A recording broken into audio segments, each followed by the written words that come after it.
My name's Joel Gandara, and it looks like we're live. All right, had a little glitch there. All right, so my name's Joel Gandara, and for those that don't know me, I know AO is always adding new members.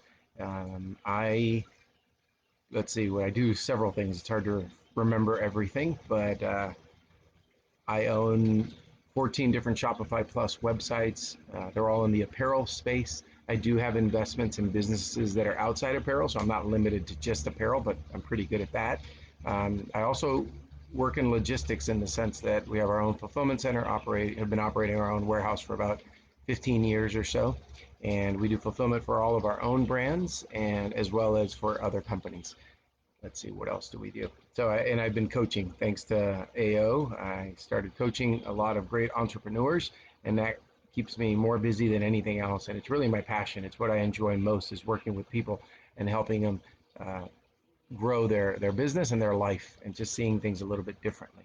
So we have, and if we're going to answer some questions here, but if you stick with me till the end, I want to share something that's been popping up in my mind, and I think this is a good place to try to reach as many people. I know most of you watch this later, so it's kind of a timely thing that I'm seeing right now, kind of as a trend a little bit, but this will be good advice or good experience share at any time that you listen to this. All right, let's get to questions. First question is from Atlee Watkins. What is the best way to scale a personal brand / coaching business? I have a business consultancy. I teach entrepreneurs to leverage digital marketing to grow their businesses. I feel like I have a strong personal brand, and I eventually want to do public speaking and write a book. Now I am doing one-on-one coaching and teaching webinars, but I worry about tying myself to the business and exchanging time for money. How do I turn this into an agency that helps startups develop and implement marketing strategy? How does my audience still get me without me? Well, a book that I've recommended twice this week, Ashley, is Who, Not How. This isn't about what buttons do I need to push and how do I do all this work. It's who's already doing this, who could help me with it. And by the way, you don't even have to speak to that person. You could just copy their model. If you see somebody in a similar situation, they're coaching, but they're not doing this one-on-one, which is very time consuming. So I get it. I totally understand what you're saying. I've been through this because when I started coaching, I got a lot of demand and I took it all. And at one point I got up to 13 clients, and some AO and some from outside AO, and it became overwhelming. So I had to scale that down, not renew people and things like that. So I get it. Time is our most valuable resource. At least to me, it definitely is. I see it sounds like it is to you too. So I was interviewed on a podcast a month or two ago by a gentleman who has a business maybe similar to yours. He talks to people who own marketing agencies. And after the interview, him and I spoke a little off camera, and he said that that he was doing one-on-one coaching. It was extremely time-consuming. It wasn't making nearly as much as the potential if he did it a different way. And he did the different way, and he's crushing it. He has groups, right? He'll form multiple forums. I think these people are paying like $30,000 a year, and they're in these forums with him. They have access to him, but a lot of it is, first of all, in a group, so it is taking his time. It is live when he's with them, but he'll start them off for an hour or two, and then that group takes off for the next few hours on their own, and that's pretty good, right? If you can get, I don't know, 10 of those at 30,000 each, you're making 300,000 a year, but you're not, it's part-time hours. So there's one way. Another one is like a video series that people kind of funnel through, and you record that and you're earning off of it in perpetuity. That's another way of doing this. So I hope that helps. Really, the best answer there is to look and see what other people are doing and find a model that you like and copy it, and then tweak it to your needs and your desires and your market. But there's no reason to reinvent this. Somebody's doing what you want to do. Just go copy it. They've done all the research. They figured it all out. And why not start at a better position than you trying to figure it out? In the meantime, one-on-one's okay, right? I mean, it's income. You're learning. You're getting exposure to the market. The market's getting exposure to you. And then you'll build on that. So good. I'm glad you're having this situation, because this is a lot better than you trying to say, how do I get my first client? You've already solved that problem. So you're on to bigger and better problems. Next question is from Nancy Lopez. And that question is, what business, sales, branding, etc. preparation do I need for my business before I start trying to sell my product to wholesalers? I make jewelry. I want to sell it online and through other boutiques. What do I need to have ready before I start contacting them? So the world has changed a lot over the last 10 years, and obviously COVID has sped that up even more. But if you want to get in front of stores, then the way it used to be was going to trade shows, right? Seeing the people eye to eye, showing them your products, getting purchase orders on the spot, and really learning the business. That's how I learned the business 20 years ago when I started doing trade shows. I knew nothing, by the way. I went in with very little preparation. I had, I don't know, price sheets, order forms, sample products, and that was about it. And I went and just figured it out. Again, like I answered the previous question of the previous person, find who's doing it in a way that you like and copy that. And then tweak it again to your thing. Obviously, you're going to have your own flavor to the order form, to the price sheet, and all that sort of thing. Have business cards. So, so that that's my recommendation. You don't have to know everything now, but you could cheat by copying. This is one of the reasons that I disagree with so much about the academic system. There's no cheating allowed. There's no you're not allowed to look at someone's paper. You're not allowed to let anyone do the work for you and then you supervise it and oversee it. I think that's the wrong approach. In real life, you can cheat all day. You copy everything, not someone's brand name and not someone's trademark protected intellectual property, of course, but why not find a system that works and just go with it? I dropped out, but I had started a master's program in marketing, and I got as far as one semester. I did two classes, I got two A's, but I am proud to say that I hired people on Upwork to do my papers. I hired them to do my research. I hired people all over the world to help me with that. I got two A's. I learned, I oversaw them, I supervised them. I was running the show, not them. They weren't turning in the projects. I was proofreading, I was editing, I was making changes. That's how a leader works. I don't think a leader has to put their head down and do all of the work, especially the menial tasks of researching little things. Now, if you're busy and you've got bigger things going on. If you don't have anything going on, yeah, do all the work and learn as much as you can. But that's my recommendation. I hope that helps, and good luck on getting into that. All right. The next question is also from Nancy Lopez.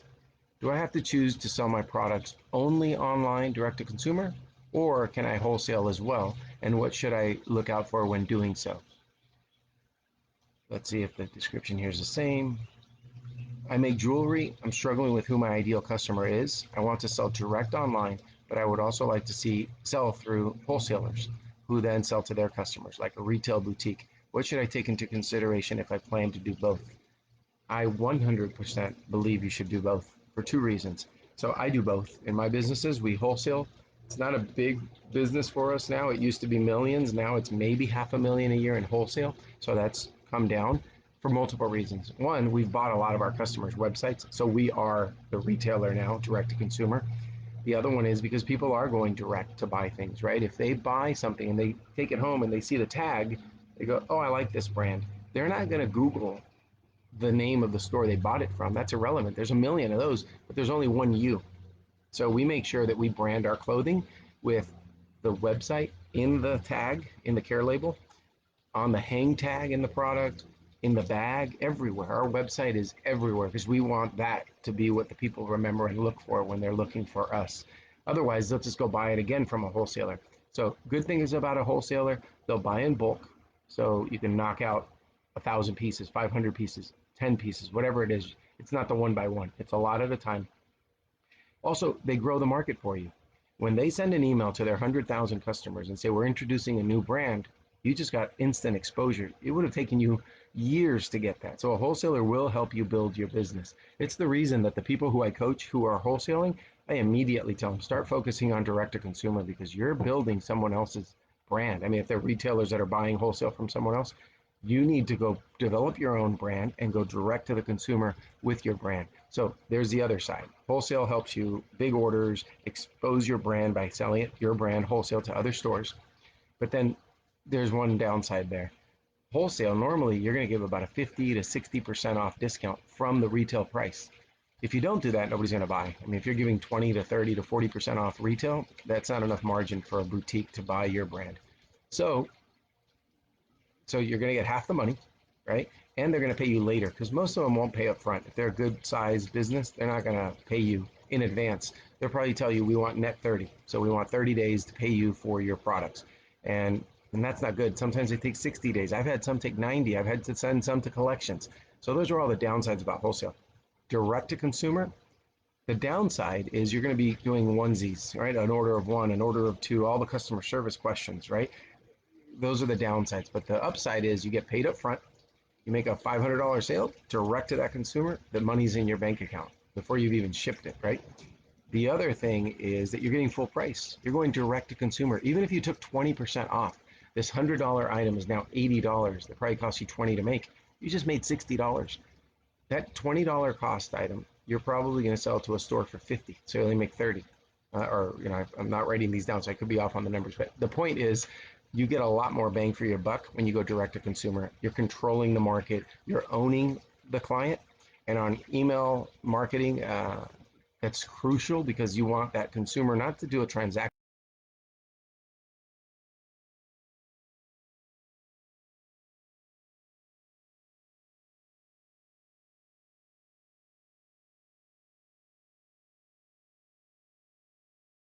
from you one time, but the next time that store is telling them, hey, look at this other brand and look at it. So you lose control. You want to own that customer, so you could do that. Another way is to text them. I always recommend a company called Attentive, but for texting, and they're fantastic. There's another for email. I recommend Klaviyo, but Klaviyo, I hear, is coming out with their own texting service, so that could be interesting. As well as I believe maybe Shopify has that, or they're going to be coming out with it. So a lot of options, but the key is own the customer, own their email, own their cell phone number, and get them to opt into marketing by giving them a discount one time, and that way you really can keep selling to them. All right, hope that helped. Next question is from Morgan Katz. What strategies do you use to build your network? I work with companies to help them maintain their season tickets to concert venues, sports teams, etc. I am very active on LinkedIn and in-person networking events prior to COVID, but looking for new options to add in. I'm looking for ways you use networking groups or associations to develop more relationships or get even more buy-in with large customers. So, Morgan, everything always sounds cliche, at least with me it does, because that stuff works. You could think outside the box and do new things, absolutely. But when you go to a networking event or a networking group, I really recommend going in with this perspective of, I'm just going to give value. I'm not trying to be here to sell anything to anybody. If they show any interest, yes, I'll go into my sales pitch mode and I'll tell them what I'm all about. But I'm there to get people to, want to be around me, to know that I'm there to help them. I'm there to ask more questions and learn about people. Because me personally, I get super bored talking about myself. I hate the question, what do you do for a living? Because I have to go give this story that I say like 3 times a day. It's so boring. I already know it. I'm almost like an autopilot as I'm saying it now. What excites me is hearing what you do for a living. I love asking questions and I love listening. So that to me is more valuable because you're making mental notes. Let's say you're at an in-person event, as they're starting to come back now, at least where we live. But you should be just recording in your head everything that people are telling you. Those are great notes to have, because I don't have a friend whose birthday I know or has been told to me who isn't in my calendar. If they haven't told it to me, then it's not in there. But I don't have an intake form for friends or network events or anything like that. But if we're in a conversation and you tell me, oh, in March for my birthday, I say, what day in March is your birthday? March 13th. Oh, okay. As soon as I can, I'm going to not note that in my calendar. I'll put March 13th, repeat yearly. It's Morgan Katz's birthday, for example. I know that's probably not your birthday, but I record these things. These are things that if you're in this for the long haul and you're in a long sales cycle type business, then These things are valuable because when you send that text message to the person who's not even a customer, or they are a customer, or whatever, you just stay top of mind, and they always go, wow, look at, it's this girl, and I see her LinkedIn posts, and I see her on Facebook, and she sends me a text every year. She sent me a text or emailed me an article about my industry. How nice of her. And then the next time they think movie tickets, I'm sorry, not movie ticket, concert tickets, or the type of events that you put together, sporting events, they'll think of you, right? Especially if they're also in your campaigns and they're getting those regular emails every week for events that are coming up or whatever it is, or keeping them excited and on the hook. That's my recommendation. It's always about building relationships and staying top of mind, and less selling and more listening to use it to sell. Right? It's not you're not just a sponge taking it all in and never going to use that information. You're only absorbing it because you want to give them value with the things that you sell. So I hope that helps. Hopefully it gives you a slightly different perspective. Amira Omar. Question, it's a long one. With e-commerce sales on the rise comes the rise of more unauthorized sellers. Over the last 3 years, I've been gathering evidence from different unauthorized sellers, some of which were customers of mine at one point, but have been buying our products from other sources. I have lawyers. However, after doing some research, I found law firms that specialize in e-commerce law. Is that an avenue I should explore? My lawyers are good, but I'm not sure how they are with the e-commerce world. I've done the cease and desist, but haven't actually filed a lawsuit yet, but I plan on bringing this ring down. Is it beneficial to hire someone who knows internet law better than a basic lawyer? How have you dealt with unauthorized sellers? Okay, so I own a bunch of trademarks of brands that in the apparel world, and we've had the same thing. What's tough for us, what's tough for us is that these are on Alibaba, and we've spoken to Alibaba, and they just say, go to court in China, good luck. And we know we're not gonna, that's tough. You're gonna have to spend a lot of money to do that. I'll give you an odd experience here. There was a company, so I own underwear, swimwear, athletic apparel brands, and there was a company that looked totally legit out of China, but they finally did a good job. The Chinese are fantastic at manufacturing, but the American marketing side, they haven't gotten that down. You'll see the names of the products are cheesy, the pictures don't look good, but this one site did it. Like, the name of the URL was good, the names of the products, they had all the top American brands. And I thought they were legit until I found one of my brands that I own on there, and I go, they're not legit. This is all fake. They're making fake stuff, but they copied us perfectly. And so what I did was, and I figured, what can I do against these people? I made a big purchase, like $1,000, and then I did a chargeback because I told the credit card company, these are all fake. They said, how do you know? And I gave them my trademarks, and I said, look, because I own the brands. These are fake, I'm telling you. They gave me my 1,000 or 2,000, whatever. I think I did a bunch of orders and knocked them for a few $1,000s. Cost me nothing, and I took a bunch of their products and then I destroyed them. So that's something I did. But then something occurred to me. This is like 10, 12 years ago. I saw that Calvin Klein was on that, and I knew if they're copying me, my no-name brands compared to Calvin Klein, then these are not real Calvin Klein, right? Who's going to go through the trouble of copying my brands when and then they're selling legit Calvin Klein? No. So I called Calvin Klein's trademark attorney in New York, and I showed him the website. I talked to him about it. Then I sent them the links, everything. And guess what happened about a month later when I went to visit that site to see what was going on? It said this site has been taken down and is now the property of Calvin Klein. So that was awesome. They spent their $250,000, $500,000 to do that. I didn't spend a penny, and it solved my problem. So that's one approach, one example that I have that I thought was pretty cool, because I hit them for a few $1,000, and then they got hit hard and taken away. So, and that's because Calvin Klein has a massive presence in China with manufacturing and attorneys there and all that, so they were able to do it really quickly. For folks like you and I who don't have all of those resources, some of the things here's what I'm seeing though. In your thing, you said you've been compiling data for 3 years. My fear is, why haven't you taken action over those 3 years? So I always have questions. When I read your guys' questions, I end up with way more questions. So 3 years of compiling data. So they're just selling all this time and ruining your brand. And here's the other assumption. You don't say it here, but do you own this brand? Do you have a worldwide trademark? Have you trademarked it in all, Europe, China, South America, North America? Have you done all of that? So that's kind of not clear here. When you say they're unauthorized, are you just one agent buying from a company and selling it, but you know there's these other unauthorized ones, that's a whole different ballgame. That's not so much your responsibility, that's the responsibility of the brand owner. So, not sure that. As far as internet lawyer, I have websites. I've never hired an internet lawyer.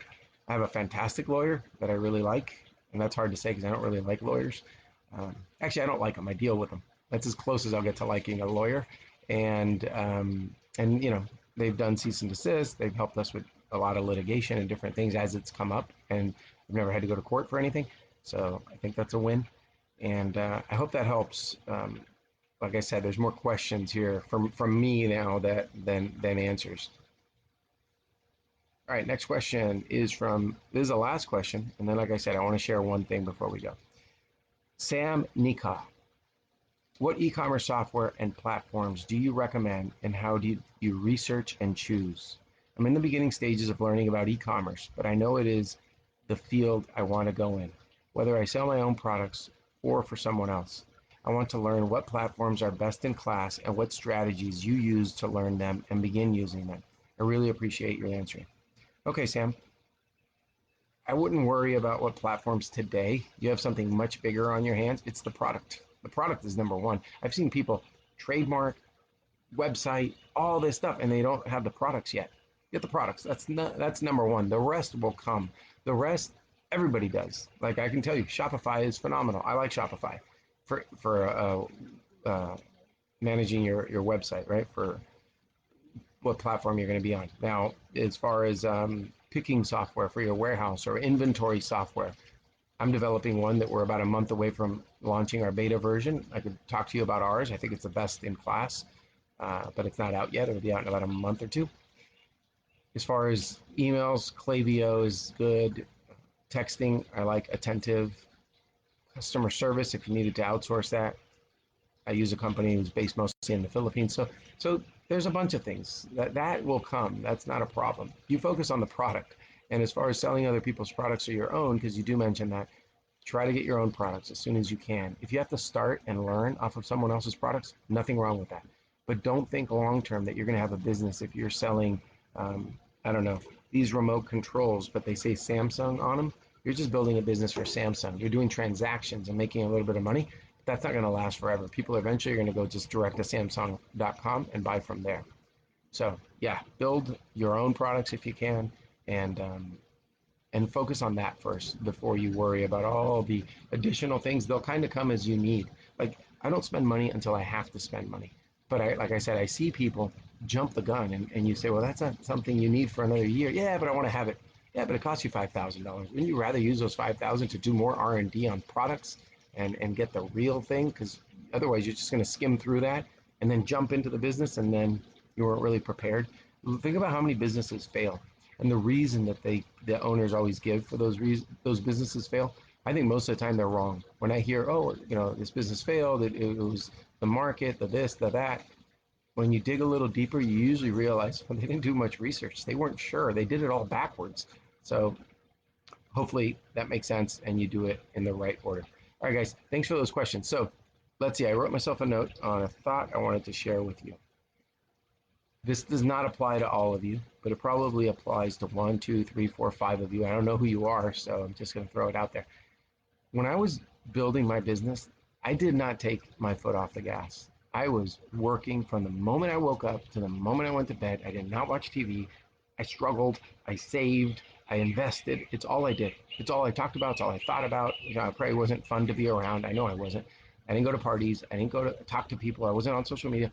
I was busting my butt. I was really working hard and doing everything. I wasn't sleeping. I was stressing about the business nonstop.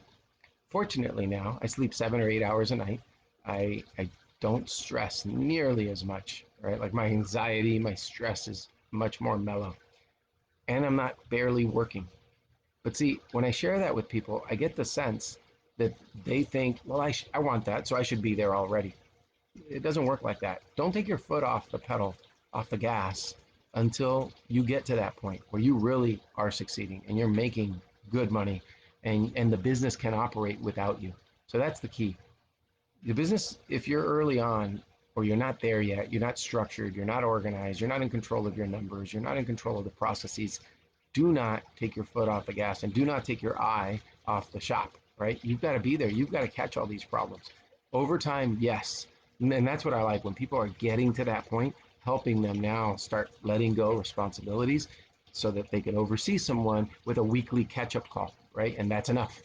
But if you're not there yet, don't force it. This comes when the time is right. Now, some people go too far with their foot all the way down themselves personally and they're burning themselves out for 20, 30 years. That's a problem too. So try to find that happy medium when it's time to let go and take your foot off the gas. All right, guys, I hope some of those things were useful. Thanks for joining me, and I hope you have a great and productive day.